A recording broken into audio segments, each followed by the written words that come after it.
Hello friends, Laila movie collections ఒక cinema గురించి ఇన్ని వీడియోలు చేయటం అంటే చిన్న సినిమాల గురించి అనమాట. అంటే నేను ఎప్పుడు పెద్ద సినిమాల గురించి భారీ వీడియోలు చేస్తా, తండేల గురించి కూడా నేను వీడియో చేయాలి. కానీ లైలా మీద ఇది 3వ వీడియోనో 4వ వీడియోనో, ఏది షార్ట్ వీడియోస్ కాకుండా ఓన్లీ లాంగ్ వీడియోస్ అనమాట. ఎంత కలెక్ట్ చేసింది అనేటటువంటిది క్లారిటీగా క్లుప్తంగా ఈరోజు ఈ వీడియోలో మాట్లాడుకునేటటువంటి ప్రయత్నం చేద్దాం. చాలా హేట్ వచ్చిందనమాట సినిమా మీద. ఎంత హేట్ వచ్చిందని అంత హేట్ వచ్చింది. బాయ్కాట్ లైలా, డిజాస్టర్ లైలా మూవీని ఫ్లాప్ చేస్తాం అది ఇది అన్నారు. కానీ సినిమా రిలీజ్ అయిన తర్వాత దీన్ని ఎవడూ ఆపాల్సిన అవసరం లేదు. మార్నింగ్ షో అయ్యేసరికి అదే ఆగిపోద్ది అనేటటువంటిది క్లారిటీగా అర్థమైపోయింది. ఎంత వచ్చాయి అనేటటువంటిది క్లారిటీగా క్లుప్తంగా ఈరోజు ఈ వీడియోలో మాట్లాడుకునేటటువంటి ప్రయత్నం చేద్దాం. ముందు మీకు లైలా గురించి తెలియాలి అని అంటే కొన్ని సినిమాల గురించి మీరు తెలుసుకోవాలి. అవి తెలుసుకుంటే మటుకి మీరు ఖచ్చితంగా షాక్ అవుతారు. మొట్టమొదట కొబ్బరి మట్ట మూవీ, అంతకుముందు వచ్చినటువంటి హృదయ కాలేయం మూవీ, అంతకుముందు వచ్చినటువంటి సింగం 1, 2, 3 ఇవన్నీ సంపూర్ణేష్ బాబు గారి సినిమాలు అనమాట. కొబ్బరి మట్ట చూసుకున్నట్లయితే డే 1 ఆల్మోస్ట్ 50 లక్షలు వసూలు చేసింది. ఆ రోజుల్లో టికెట్ రేట్స్ చాలా తక్కువగా ఉన్నాయి. అంటే ఇప్పుడు ఇదే టికెట్ రేట్స్లో అయితే ఈజీగా ఒక 2 కోట్లు కొట్టేది కొబ్బరి మట్ట. అండ్ సింగం 1, 2, 3 కూడా అటు ఇటుగా ఒక 30 లక్షలు అయితే వసూలు చేసింది. అంటే ఇప్పుడు అటు ఇటుగా 1 కోటి రూపాయలు అయితే కొట్టేది.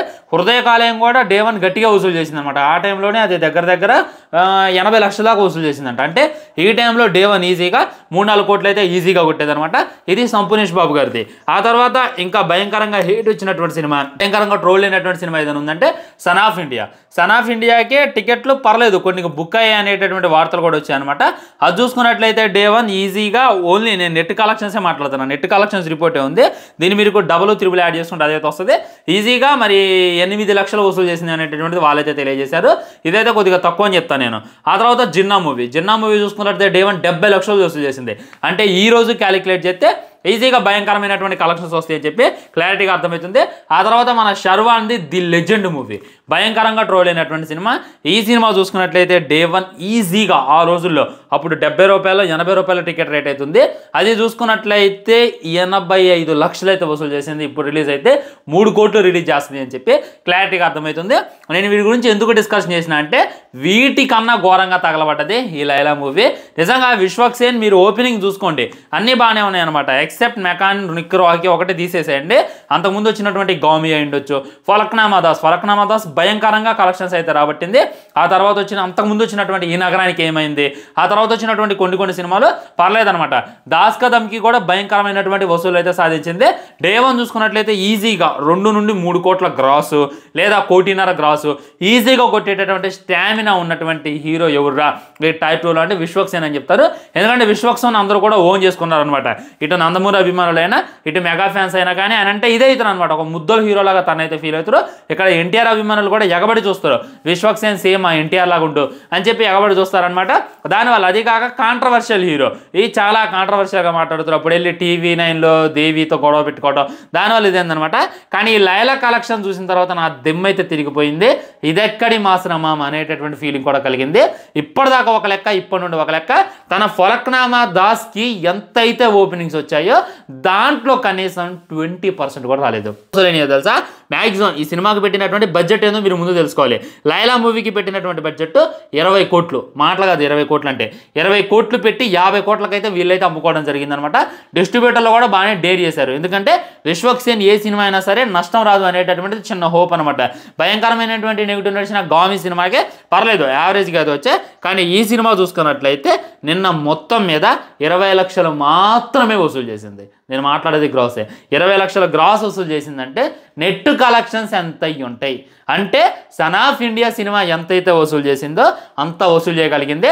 ఒక ది లెజెండ్ మూవీని, ఒక జిన్నా మూవీని, సంపూర్ణేష్ బాబు గారి సింగం 1, 2, 3, హృదయ కాలేయం, కొబ్బరి మట్టను కూడా బీట్ చేయలేకపోయింది. ఇది ఏదైతే ఉందో ఒరిజినల్ కలెక్షన్స్ మొత్తం సోల్డ్ అయినటువంటి టికెట్స్ బట్టి, ఆఫ్లైన్లో సోల్డ్ అయినటువంటి టికెట్ రికార్డ్స్ బట్టి ఆ రిపోర్ట్లు అన్నింటినీ కూడా క్యాలిక్యులేట్ చేసి వచ్చినటువంటి కలెక్షన్స్ అయితే చెప్తున్నా. నిన్న మొత్తం మీద వచ్చింది 20 లక్షల మట్టికి. ఇవాళ చూసుకున్నట్లయితే ఆల్మోస్ట్ సగం తగ్గిపోయింది. టికెట్ బుకింగ్స్ అయితే భయంకరంగా దిగిపోయింది అనమాట. మీరు చూడండి, ఒక 5,000 టికెట్లు కూడా బుక్ కాలేదు 24 అవర్స్లో. ఈ డే 2 అనేటటువంటిది క్లారిటీగా క్లుప్తంగా అర్థమైపోతుంది. నిజంగా దీన్ని ఎలా తీసుకుంటాడో విశ్వక్సేన్ అనేటటువంటిది నాకైతే ఒక్క మొక్క కూడా అర్థం కావట్లా.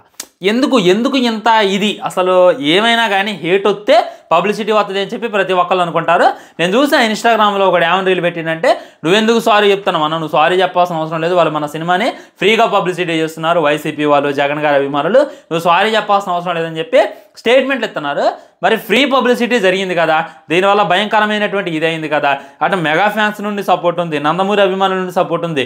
వీళ్ళంతా ఏటెళ్ళారు నేను చెప్పనా, నందమూరి అభిమానులు అంతా కూడా సైలెంట్గా ఉన్నారు, మెగా ఫ్యాన్స్ అంతా కూడా సైలెంట్గా ఆరెంజ్కి వెళ్ళిపోయారు. టైంలోనేమో విశ్వక్సేన్ని బాగానే లేపారు, హానెస్టీగా మాట్లాడుతున్నా. నా ఫ్రెండే ఉన్నాడు, విశ్వక్సేన్ మాట్లాడింది 100% కరెక్టేరా, హై అమ్మ విశ్వక్సేన్కి నేను సపోర్ట్ చేస్తా, జై జై అన్నాడు. కట్ చేస్తే వాడు తెల్లారి 8 గంటలకి ఆరెంజ్ సినిమాకి వెళ్ళి ఇంటికి వచ్చి దుప్పటేసుకొని పడుకుంటూ, ఒరే మరి మీ విశ్వక్సేన్ సినిమా అని చెప్పి వాడైతే చెప్పిండు అనమాట. ఇది గ్రౌండ్ రియాలిటీ అయితే ఎట్టుంటుంది. ఆన్లైన్లో ట్రెండ్ చేయడం అనేటటువంటిది చాలా ఈజీ, ఆన్లైన్లో పోస్ట్కి లైక్ కొట్టడం అనేటటువంటిది ఇంకా ఈజీ. కానీ ఆఫ్లైన్లో థియేటర్కి జనాల్ని రప్పించాలి అని అంటే నిజంగా గట్స్ ఉండాలి, నిజంగా వాడి దగ్గర మ్యాటర్ ఉండాలి. విశ్వక్సేన్ దగ్గర మ్యాటర్ లేదు నేను అంటలా, పొటాన్షియాలిటీ ఉందనమాట. తన దగ్గర ఉన్నటువంటి మ్యాటర్ ఎవడి దగ్గర లేదు. కానీ ఏమవుతుంది, ఆల్రెడీ నేను చాలా వీడియోలో డిస్కషన్ చేసిన, చిన్న మిస్టేక్ చాలన్నమాట. ఆ మిస్టేక్నే పట్టుకుంటారు. చక్రం మూవీ ఉంటుంది కదా, ఒక వైట్ పేపర్ తీసుకోండి, ఒక బ్లాక్ మార్క్ పెట్టండి, పెట్టి ఇదేంది అని అడిగితే ప్రతి ఒక్కరు కూడా బ్లాక్ మార్క్నే చూసి మాట్లాడతారనమాట. ఇది అని చెప్పి చక్రం మూవీలో మనకి క్లియర్ అండ్ క్లుప్తంగా వివరించిండు.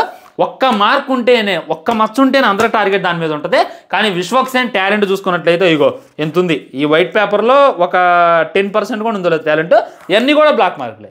ఎవడబ్బా దీన్ని చూసేది, అందరూ వచ్చి దీన్నేగా చూసేది. అదే జరిగిందనమాట. మెయిన్లీ బాయోకాట్ వల్ల సినిమా ఆగిపోయింది అనేటటువంటిది 100% రాంగ్. నేను దాన్ని అగ్రీ చేయను, ఎందుకంటే వెళ్ళాలి కదా జనాలు. దాన్ని ఏం చేసిందంటే ఇన్స్టాగ్రామ్ స్టోరీ ఏదైతే ఉందో అతలాకుతలం చేసి పడేసింది. మిడిల్ ఫింగర్ జనాలకి ఎవడైనా బుద్ధున్నోడు చూపిస్తాడా చెప్పండి. మీరు చూడండి, తను మిడిల్ ఫింగర్ పెట్టిన తర్వాత నేను కూడా డైరెక్ట్గా ఆ ఫోటో మీకు పెట్టలేకపోతున్నా, ఏమంటే దాని మీద ఏదో ఒకటి పెట్టి మరీ పెట్టడం జరుగుతుంది. ఎందుకంటే మన సబ్స్క్రైబర్స్ ఆడి మిడిల్ ఫింగర్ చూడటం ఏంటి అనేటటువంటిది నా ఫీలింగ్, ఆ ఫీలింగ్ నాకుంది. అందుకే నేను డైరెక్ట్గా దాన్ని ఎక్స్పోజ్ చేయకుండా దాని మీద ఏదో ఒక ఇమోజీ యాడ్ చేసో ఏదో ఒక అది యాడ్ చేసో పెట్టేటటువంటి ప్రయత్నం చేస్తున్నా. అలాంటి బేసిక్ కామన్ సెన్స్ కూడా విశ్వక్సేన్కి లేదు.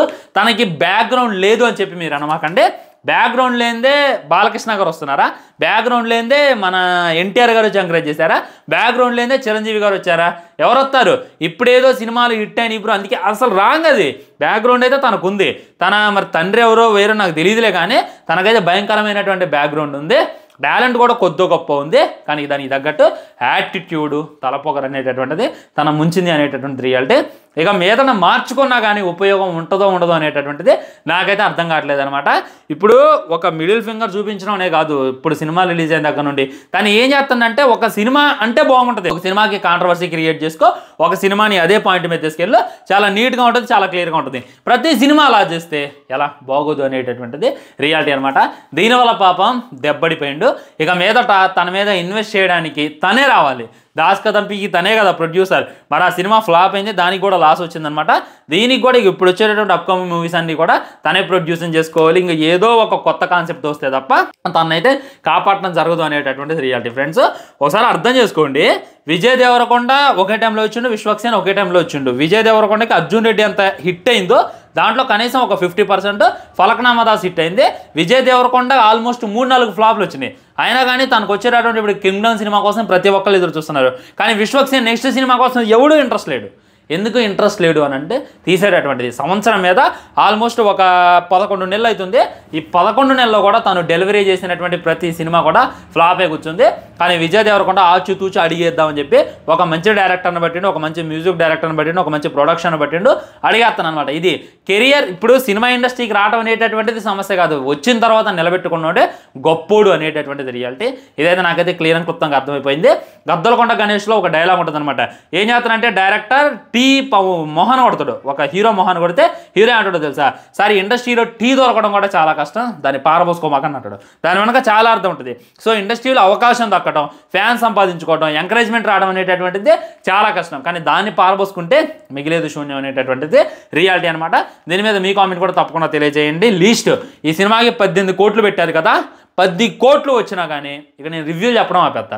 అది ఒరిజినాలిటీ మాట్లాడుకోవాలంటే. ఉంటా మరి బాయ్. ఛానల్ని సబ్స్క్రైబ్ చేయండి, వీడియో లైక్ చేయండి, వీడియోని షేర్ చేయండి. డే 1 కోటి రూపాయలు రాంది, ఇక ఈ మొత్తం మీద రాదు అని చెప్పి నా నమ్మకం. చావా గురించి చాలామంది అడుగుతున్నారు, దానికి రివ్యూ ఇస్తా. రేపు వెళ్తున్నా, మ్యాక్సిమం వచ్చింది, కమ్మన్కి అయితే వచ్చింది. రేపు చూసి డెఫినెట్లీ రివ్యూ అయితే పెడతా. నిజంగా గూజ్బంప్స్ వస్తున్నాయి సినిమా చూస్తే, దాన్ని అసలుకే మిస్ చేసి డెఫినెట్లీ రేపు వీడియో పెట్టేటటువంటి ప్రయత్నం చేస్తా. ఉంటా మరి బాయ్, నమస్కారం.